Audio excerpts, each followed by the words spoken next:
Hello and welcome to Connecting Business. It isn't just a name, it is the very mission of Kinetic Business by Windstream. I'm your host, Christina Munoz, and today business success relies on making the right connections. Connections with subject matter experts over a variety of business topics. That's where Connecting Business comes in. We'll make those connections for you. We'll tap into the personal insights and professional experiences of those experts and explore how your business can better connect with your own customers, as well as craft solutions to fit your business needs to respond to opportunities faster, more efficiently, and with greater productivity. Thank you for joining us, and now let's get started connecting business. I am so excited to introduce you to our guest today, Alana Muller. Thank you for joining us. Christina, thank you so much for having me. I'm delighted to be here. Yay. Okay, so I want to be sure I said your name right because this is so important in networking. So Alana like banana and Mueller like Ferris Bueller. That helped me out. Thank you. You got it. Yes, I always think, the good mnemonic device helps every one of us, so it's good. Absolutely. I remember those old Dale Carnegie classes and all those different things that help you remember that. So I want to be sure I always say your name correctly. So thank you so much for joining us. For those that don't know you, first, just a little bit, your personal background, born and raised, where you lived and where you're living now. Tell us your background story. Sure. I've actually come back to my hometown. I'm actually from Kansas City originally. I live in Overland Park, Kansas. And it is home. Most of my family is here. I do have a brother in the New York area. My husband has a brother in the Dallas area. But by and large, most of our families are here. Of course, we have aunts and uncles and cousins in various other cities, but it's nice to be home again. So grew up here and we moved back about 22 years ago. Oh, that is so fantastic. And I was sharing that I go there a couple times a year, and it's so funny it's Overland Park because I know that very well. So I want to show everybody your book. Your expertise is networking. And we have talked about this a lot here. And so I love that it's something that you are considered an expert in because we all have to do it. But whether or not we're an expert in, who knows? So Coffee, Lunch, Coffee, a practical field guide for master networking. So I want to know this whole, you had a real job, quote unquote, corporate America. Yep. Tell us your path. How did you get from there to being this entrepreneur? It's so funny when I think back, even to when I was a little girl, when people would say, what do you want to be when you grow up? I always said I wanted to own my own business. And I didn't know the word entrepreneur, although if I hadn't, maybe I would have used that. So I like that as a concept. But, it's funny, as we grow up, we get ideas sort of in our head about what our career is supposed to be like or what people expect of us. And, I ended up taking the corporate job. I went to first out of college, I went to work for an investment bank. Following business school, I went to work for a big corporation. I worked for Sprint, which would now be T-Mobile. And I have to tell you, I loved my job. I think I had at that time the world's greatest title. I was the director of entertainment. That's a real job, or it was at the time. That sounds like so much fun. It was so much fun. And really, basically, my product line was movies, music, television, games, and ads on a telephone. And it was so cool. And, for a little girl from Kansas, I thought that was just the coolest thing ever. And it never really occurred to me to leave. And what happened was I went to a professional development event back at the University of Chicago, my alma mater. And it's something, frankly, I go to every single year. I've been eligible to go for, 22 years or so. I think I've missed 4 ever just because of, travel or something that came up. But in 2007, I went to this one-day professional development event, kind of a reunion of sorts. And it was interesting. There were 2 speakers that year that just kind of lit me up. The first was a woman I'd gone to business school with, a woman named Daphne. And, if you thought I had a sexy job title as the director of entertainment, Daphne, like me, had also gone to work for a big company. She went to work for a food company. And I'm not kidding you, her title was the brand manager of cottage cheese. So, as far as hot job titles go, I think she wins. I know, it's a real thing. But Daphne got up that day. Okay. I know, yes. Daphne got up that day and she gave a talk about how she had learned everything. I say soup to nuts. How do you get milk out of a cow? And then all the way along the value chain to get a product on a grocery store shelf. And so what did she do? She quit her job, and she quit her job because she now understood the dairy industry, and she started a yogurt business. And I was like, oh my gosh, she did it. She became the entrepreneur we all said we wanted to be. And I was still sitting behind a desk for somebody else's company. The second speaker was this woman named Lisa. Lisa, ironically, was from Kansas City as well. I'd never met her before, but she at the time was the vice president of innovation for the Ewing Marion Kauffman Foundation. And she gave a talk on networks. So if my topic is networking, she gave a similar talk. She talked about if we leverage the relationships in our lives, not only can we sort of expand economies around the world, but we can improve human welfare.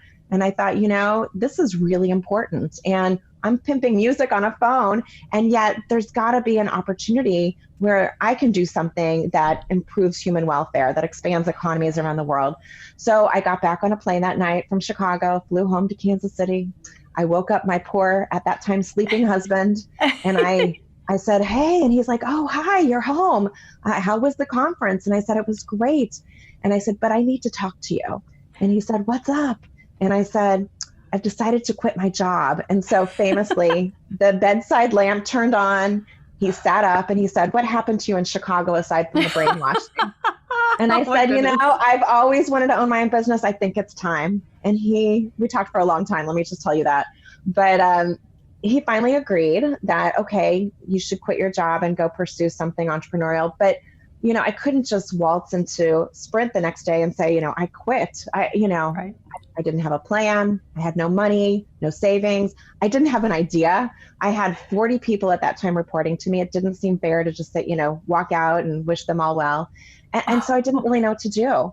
And so what happened to me is I started thinking about people that I did know who I knew to be in business, not necessarily people I'd ever spoken with about business, but people I knew from my sort of not-for-profit world, my community service world. And I asked these 5 people, would you meet with me to share a cup of coffee or to have lunch? Because I've made this crazy decision to quit my job. All 5 said yes. And what happened next is we got together. I told them my story. 4 of the 5 told me it was a brilliant idea. I should have thought of it sooner. One person told me I was out of my mind. But I have to say, well, even the guy who told me I was crazy, they all said, yes, go do this. And their parting remarks were, what can I do to help you? And Christina, it's interesting. And I know you've heard the same thing. That was such a basic, simple question, but for me, it was life-changing. It was altering because I thought, what do I need? Well, I don't know. Who else should I go meet with? I don't know what I'm going to do. I don't have a plan. I don't have a business idea. Who else should I meet? And so those 5 people gave me the names of 3 to 5 more people each. I reached out to those individuals, and lo and behold, everybody said yes. It took me 9 months to figure out how to gracefully leave that job. But once I did, I started reaching out. Over the next 9 months, all I did was network. All I did was sort of reach out to ask people if they would connect with me.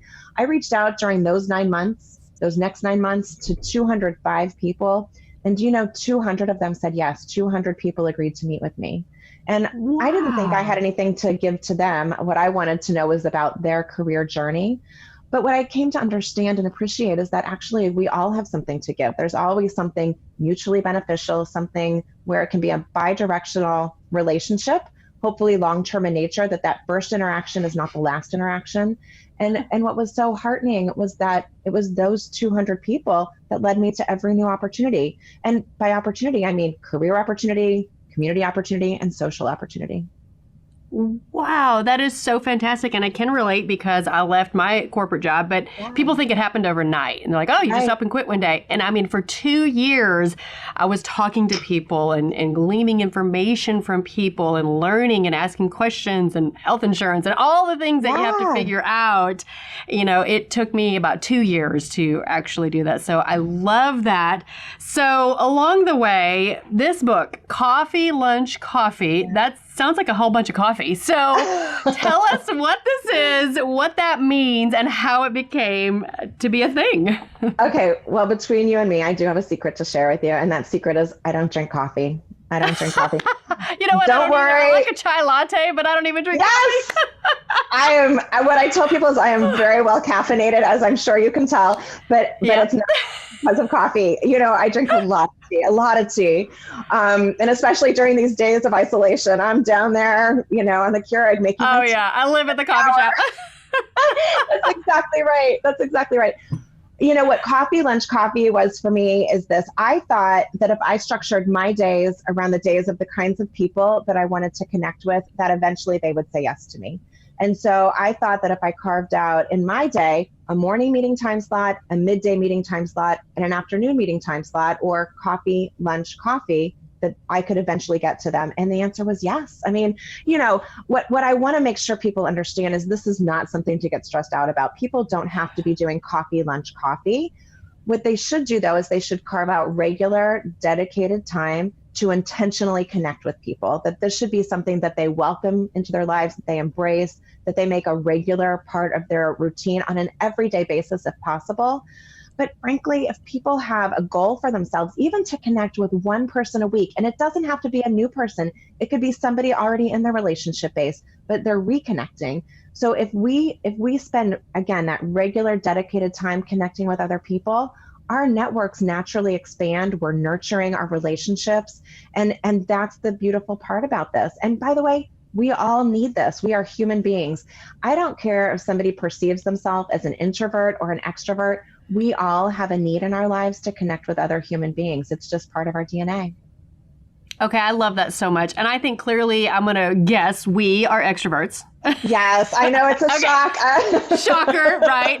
So I want to start with some really basic advice for those that maybe aren't like us. For us to pick up the phone, okay, let's go to lunch, coffee, kind of comes easy, just to be honest. So those people that sit here right now and are going, oh my goodness, I could never do that. That freaks me out. How do we help them take that first baby step to getting into this networking world? So I always say the very first step is to have the right attitude.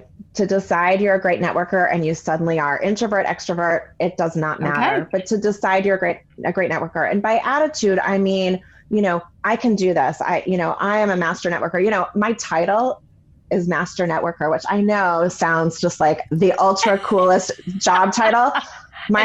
Another secret, totally self-inflicted. I made it up. So for all of our listeners today, I hereby bestow the title of Master Networker on you. You are all master networkers, all master networkers.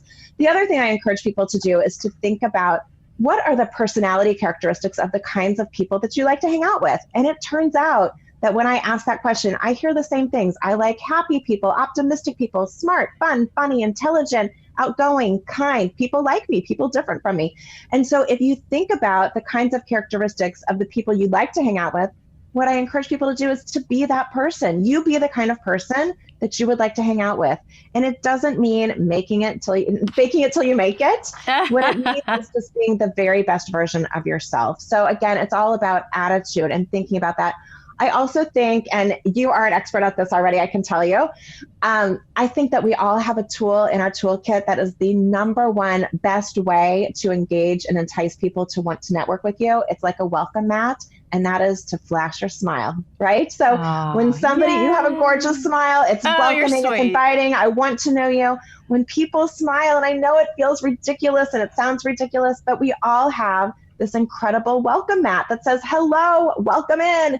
And so it doesn't have to be creepy or weird, but the idea is just to smile, to say, I'm open to knowing you. I'm open to connecting with you.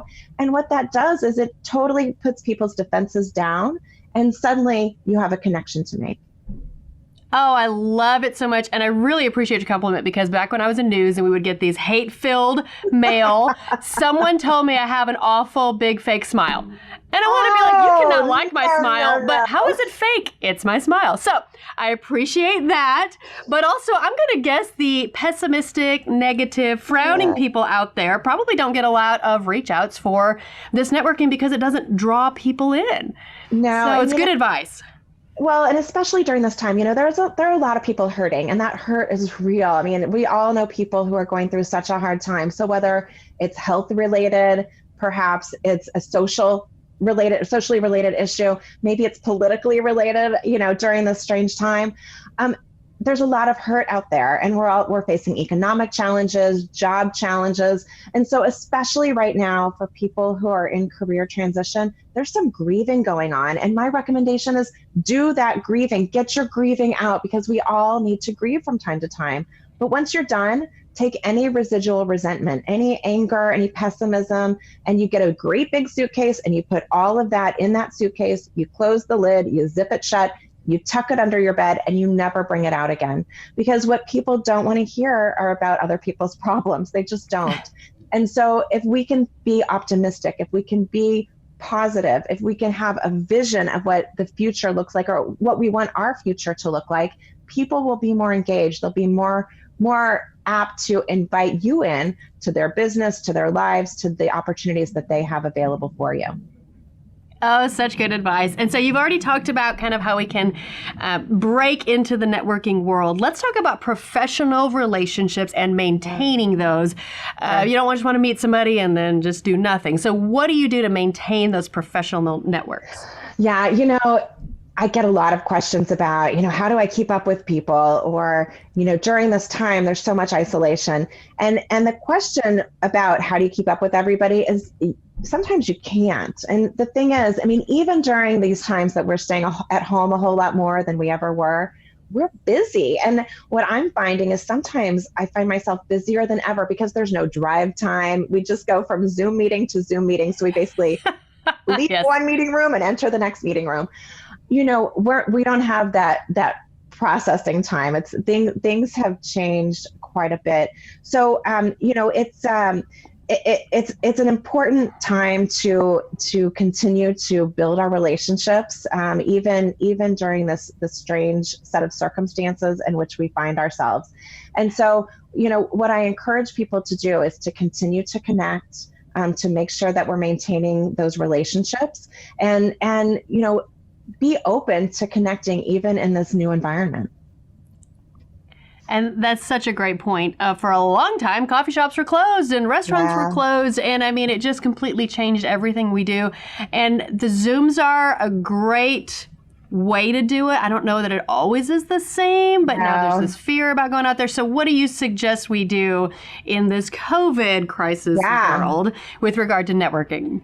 Sure. So first of all, people are getting better at this, right? And especially if we make sure to keep ourselves groomed to go to work. I'm loving this conversation. I feel like I've made a new friend, but we're both at work today, right? This is work. And so we groom ourselves. We shower in the morning, we get dressed, we do our hair, our makeup, we get prepared to start our day just as if we would be out in the world with other people. So I think, first of all, self-care is really important. Make sure you have the proper lighting. So whether that's a ring light or a well-lit room, make sure you're not backlit so people can actually see your face, and be prepared to engage in that.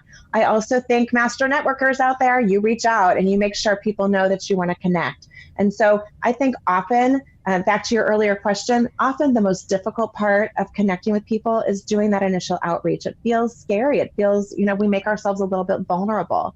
And so if we're the ones willing to reach out, and to reach out not just to say, hey, do you want to get together, but to reach out with an actual date, time, and location, even if that location is virtual, people, again, are more open to that connection. I know it can feel a little bit awkward to be in a virtual room for too long. So maybe schedule 20 minutes or 30 minutes instead of an hour or 2 hours, right? Because we do get some of that Zoom fatigue or video conferencing fatigue. And, bring your own coffee. There's not a reason, or tea in my case. So we can still get out and about in the world, even if it's in a virtual setting. And I'm finding people are really open to that. I've met a lot of new people and I've reconnected with people. So, I have a set of girlfriends from college. We're scattered across the country. And we've been trying every week or so just to get together for an hour, just to reconnect, just to sort of be that support for one another. And, we've been sort of kicking ourselves. Why haven't we been doing this all along? Right. And so, it's almost like we lost time, but we have sort of reconnected in a way that we could never have done before. And it's been really wonderful. So I think that there are opportunities to stay connected. I also think that despite the fact that we're not really able to go to a lot of in-person events these days, there are still events happening, right? So I do a lot of work with not-for-profits, both as clients and also as a volunteer. And what I'm finding is that the virtual events are really quite fabulous. The video technology is so good now that we can even have speakers from across the country And it's like they're sitting in our living room with us. And in some cases, meals are delivered. Sometimes I prepare my own meal, but there are a lot of events still happening. And if we can have breakout rooms, we can still get together. And so one bit of advice that I've been giving people is schedule one of those events. So a buddy of mine actually scheduled this really cool event. He had 4 speakers. He interviewed each speaker for 15 minutes. So it was a 1-hour sort of formal program. Then he said, okay, folks, we're going to take a 5-minute break, go to your kitchen, get your favorite drink, whatever that might be, and come back. We're going to have a happy hour. And so not everybody stayed on, but at least 15 people did. We came back and, he literally went through person by person. It was almost like he curated it, and he gave everybody an opportunity to speak. He asked them some very specific questions about what they'd been doing, what projects they were working on. It made people feel important and relevant. And it gave all of the other audience members a chance to get to know those new friends. So it was a wonderful way to stay connected. I love all of that advice. And you mentioned the professional and the social. It's a good reminder to me. We did that early on in COVID with my girlfriends, and then we really haven't since. So we haven't really been engaging each other. So just a good reminder to keep doing that. And before we go today, I just want some parting words, some good advice, some final words. I really think the best thing here today was that mindset. Just say, I am a master networker, because I think that belief, we put ourselves down sometimes if we just say it and own it. So we're all going to go out and do that. But what other parting advice do you have for us? Something very tactical that people can do, and I really, really encourage this, is I want everybody to make some lists. The first list is a list of people that you already know, people already in your relationship base that you want to reconnect with. And I know that everybody knows thousands of people. This is not intended to be a daunting or scary exercise. Pick 5, just pick 5 people. And it should be 5 people that you are holding yourself accountable to actually reconnecting with. And so it could be, somebody you saw this morning at the gym. It could be your next door neighbor. It could be your neighbor from childhood. It can be an old teacher, a former colleague, a former roommate, a friend. It doesn't matter. Anybody you want it to be, your dear old Aunt Sally that you haven't seen in a million years. The idea is make a list and then reach out and keep that list going. Once you've connected with those 5, add 5 more to the bottom. And it doesn't mean that you necessarily have to get together with each of those people. Just reach out. And especially during this time, people love to hear from people that they haven't connected with in quite a while. So that would be the first thing, is make that first list people you already know that you want to reconnect with. There's a second kind of list, and that second list is a list of people that you don't know but would like to. Maybe you read an article about them. Maybe you saw them speak, either at a virtual event or at an in-person event. Maybe you've just heard about them over the years because of your industry, or because maybe they have some celebrity. But make a list of people that you don't know but would like to, and mention it to those people on list number 1, because they can often help you get to the people on list number 2. And I know that's a more difficult list to make, but another list that you should just keep up over the years, so that once you hit those first 3 people, add 3 more to the list, so that it just keeps going. What you're doing is you're building a relationship base that lives, that sort of passes the test of time. It keeps going, and you become known again as the master networker, and people want to stay connected to you. Oh, I love it so much. And I love lists. I'm a huge list person, so I can do that. I am so inspired, and I so appreciate you taking the time for joining us today. And I want everybody listening or watching right now to declare, say it with me, I'm a master networker. Yay! That's where we're going to start, because that is that inspiration to go and just do it. Make your list and reach out.